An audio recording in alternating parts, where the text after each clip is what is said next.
તો ઉત્તરવાહિની નર્મદા પરિક્રમા માટે મોટી સંખ્યામાં શ્રદ્ધાળુઓ ઉમટી પડ્યા છે, પરંતુ નર્મદા નદીમાં મગરના ભયને કારણે આ વખતે પરિક્રમામાં કલેક્ટર દ્વારા સ્નાન પર પ્રતિબંધ મૂકવામાં આવ્યો છે અને નદી કિનારે ઠેર ઠેર પ્રતિબંધના બોર્ડ પણ લગાવવામાં આવ્યા છે।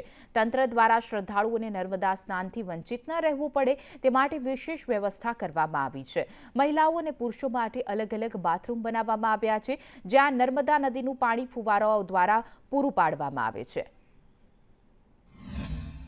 પરિક્રમાનું એટલું બધું મહત્વ છે કે જે પૂર્ણ નર્મદા પરિક્રમા ના કરી શકે તો આ ચૈત્ર મહિનામાં જે નર્મદા પરિક્રમા કરે છે એને પૂરી નર્મદા પરિક્રમાનું એને પુણ્ય મળે છે।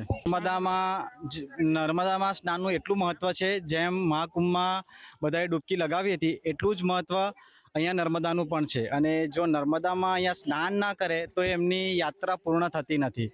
અને જે સરકારે નાવાનું મનાઈ રાખ્યું છે ના રાખવું જોઈએ, એ સેફટી પણ છે, પણ એ નાવાનું એ લોકોએ રાખવું જોઈએ તો એટલું એમને મહત્વ મળે અને ભક્તોને એટલું એને સ્નાન કરીને એનું પુણ્ય પણ પ્રાપ્ત કરી શકે। નર્મદા પરિક્રમા આવું છું એટલે સ્નાન કર્યું છે। કલેક્ટર સાહેબનો આદેશ છે જ અને જાહેરનામું બહાર પાડ ના જ નાહવું જોઈએ, પણ આ નજીકનો ભાગ છે અને બધા નાય છે એટલે અહીં પાણી ઓછું છે એ તો પગલાં લેશે એટલે બધા નાહવાનું બંધ કરશે જ। અહીંયા નર્મદા પરિક્રમામાં આ વખતે બહુ સારી સુવિધાઓ છે। બધા ભાવિ ભક્તો સારી રીતે એમની વ્યવસ્થા કરેલી છે। પોલીસ પ્રશાસનથી લઈને કોર્પોરેટરોએ બી સારું કામ કરેલું છે, અહીંના ગ્રામ પંચાયતોએ બી સારું કામ કરેલું છે। વ્યવસ્થા બી એટલી સારી છે કે કોઈ બી નાના છોકરાથી લઈને વડીલો સુધીને કોઈને પ્રોબ્લેમ ના થાય, બધા વ્યવસ્થિત રીતે આ પરિક્રમાનો લાભ લઈ શકે એવી વ્યવસ્થાઓ કરેલી છે।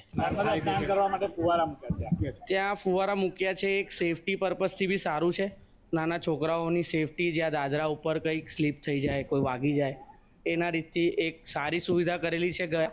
અને અમે દર વર્ષે આ પરિક્રમામાં ભાગ લઈએ છીએ।